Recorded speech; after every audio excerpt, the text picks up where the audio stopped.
Mr. President. Senator from Maryland. Mr. President, I rise in support of the Democratic amendment to the House continuing resolution.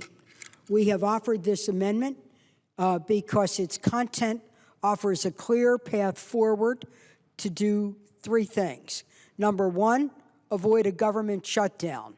Number two, to lay the groundwork for ending sequester, that for hopefully the next 2 years, which means finding a way to reduce our public debt in each of those years by $100 million.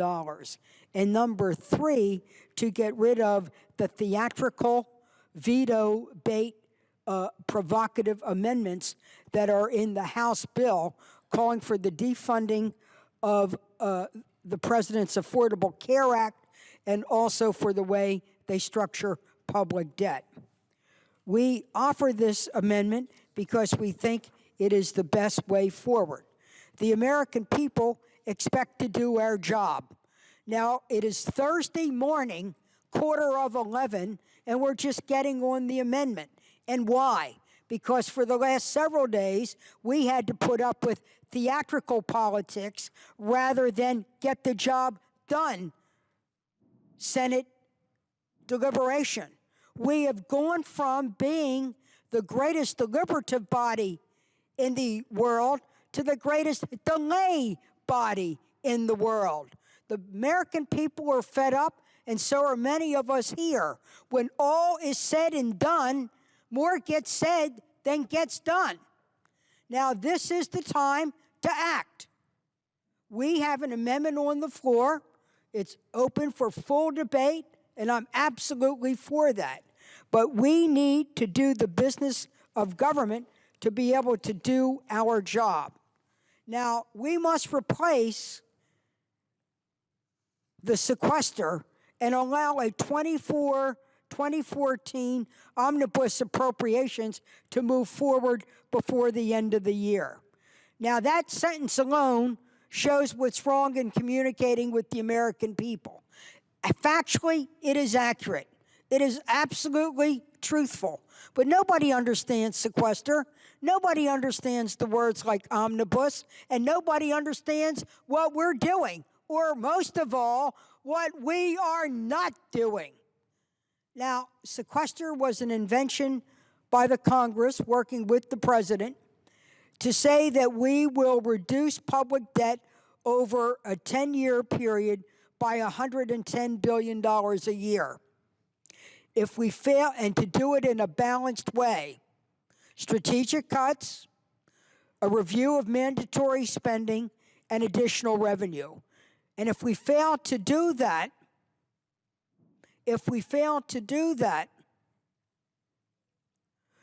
sequester triggers, which means across-the-board cuts, 50% in defense, 50% in domestic. Now, the problem with the across-the-board cuts is it cuts good programs as well as programs that are dated, duplicative, or dysfunctional. I oppose that. I'd rather make strategic cuts arrived at by the committee that I chair, the Appropriations Committee. For the last year, our committee has done its due diligence. Our job is to review programs and to put them in the federal checkbook and bring them to the floor for debate, for amendment, and then for passage and to send to the president. What we want to do in this bill, in our amendment, is to change the date from the House bill from December 15th to November 15th to keep the pressure on to get the deal needed so Congress can get to work and enact 12 fiscally responsible appropriations bills, lay the groundwork for canceling sequester for 2 years, and invest in America's needs today and the needs of the future.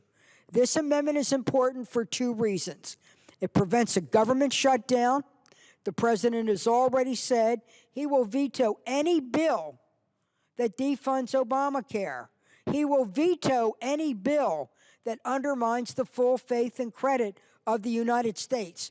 You can huff and puff for 21 hours, but you can't blow Obamacare away. I will repeat, you can huff and puff for 21 hours, but you can't be like the magic dragon that blows the Affordable Act away. So if we pass the House appropriate continuing resolution, the president will veto it. More wasted time of getting the job done. Our agencies, instead of doing the job of fulfilling their mission, making wise use of taxpayers' money, being responsive to the American people, they're into spending their energy into planning for a shutdown, which amounts to a slam down. The president can sign the continuing resolution and keep the government opening if we pass the Senate amendment, which will keep the government open until November 15th, which gives us 1 month to arrive at pragmatic solutions, cancels the provocative elements in it, the elimination of Obamacare and the public debt, and also lays the groundwork for moving forward. There will just be a few things that will happen if we can't enact a clean continuing resolution, meaning keeping the government open by October 1st. There are consequences here. This isn't just about showbiz. Government has to be open for business. An estimated 800,000 civil servants will be sent home or furloughed. Now, what does that mean? You know, if you're an FBI agent during this time, you will be on your job. You will be at your duty station. But when you're working, you won't get paid. You'll get an IOU. What does that say to people who put themselves in the line of fire? Shutting down the government means that we will affect crucial research and life-saving discoveries will be put on hold. The NIH Clinical Center won't be able to admit new patients for new clinical trials. Weather forecasters, food safety inspectors, those involved with public safety will be at their duty station, but they're going to be earning IOUs, looking forward to across-the-board cuts, which means they could be furloughed, when we've already told them there'll be no cost of living increase for 3 years. And we want to recruit the best and the brightest for the FBI to oversee our drug approval process, or to be border control agents, work that is dirty and dangerous out there. What are we doing here? We show a contempt for the people who work for the government, and that also shows the contempt for the people who pay for the government. Our government should be working as hard as the people who pay the taxes to support the government.